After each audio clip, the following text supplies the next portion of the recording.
Why, hello there. Jim Gavigan. Long time no talk. Sitting here in front of the camera talking about something that we've done. Well, it is January 20th, 2023 when I'm shooting this. Not sure when I'll get to edit and put it out, but I wanted to show you guys something that we worked on recently that I think is super neat. And I must credit Abel Padilla on our team for really doing a bang up job on this, because he took an idea that Ben and I worked on several years ago, and man, he put it on steroids. So let's kind of get into that. So, and we think this is appropriate for lots of heavy industries, which is why I wanted to get it out there. So here's the challenge: is this customer, as another customer we had did, wanted to track spare pump compliance. So you have, say, an A and a B pump that are supposed to back each other up for a particular critical process.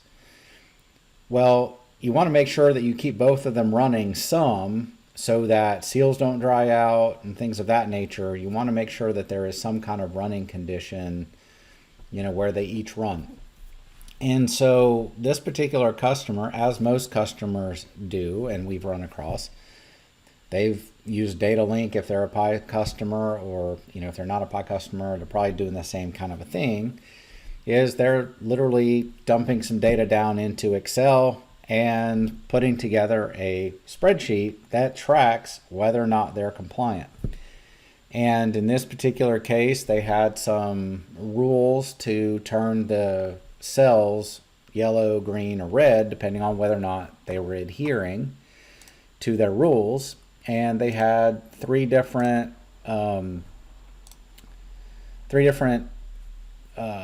sheets so that you could see what was going on.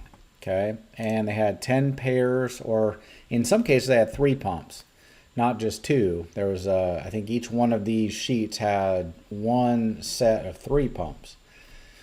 So they really wanted to, we showed them this concept of, hey, you don't have to track this in a spreadsheet. You can actually do this in real time. And so we did something to move it over. Abel made a couple of mock-ups for them and said, hey, here's kind of how I'm thinking about doing this. And I want to show you what the final result ended up being. I think it's really fabulous. So instead of seeing a spreadsheet and you're kind of having to do some math in your head for compliance, now we have a PiVision page, real time, that is showing how many different pumps you have, pairs, or triplets, or however you want to classify it, that should be backing each other up. Here's how many total you have. Here's how many are in compliance. Here's how many that are out of compliance. And then here's how many where both pumps are stopped or all pumps are stopped. So then if you want to drill down in and get some more details, you can do that. So if I want to grab this first one, okay, I have one in compliance. I have a bunch that are out of compliance, okay? And I can tell how long they've been running or stopped, how long they've been out of the compliance rules that they have set. And there's some different ones that they've set. If both pumps are running, that's not something they really want. If neither pump is running, I assume, or actually no, that's a different classification. Or if just a pump is not running often enough to meet the criteria that they want, you can see that here in real time. So the nice thing is they're separated: in compliance, out of compliance, all stopped. And if you want to drill into some of them, like let's drill into this one where you're 9 days out, there's a link. So you can actually, and I'll move this out to like a month. So you can see when things were running, when things were stopped, and then we're tracking events so that it shows, when they're not running properly. And there's a message, there's an out of compliance message that says, here's why we're flagging it. And then if you need to acknowledge it or give it reason codes, you can do that.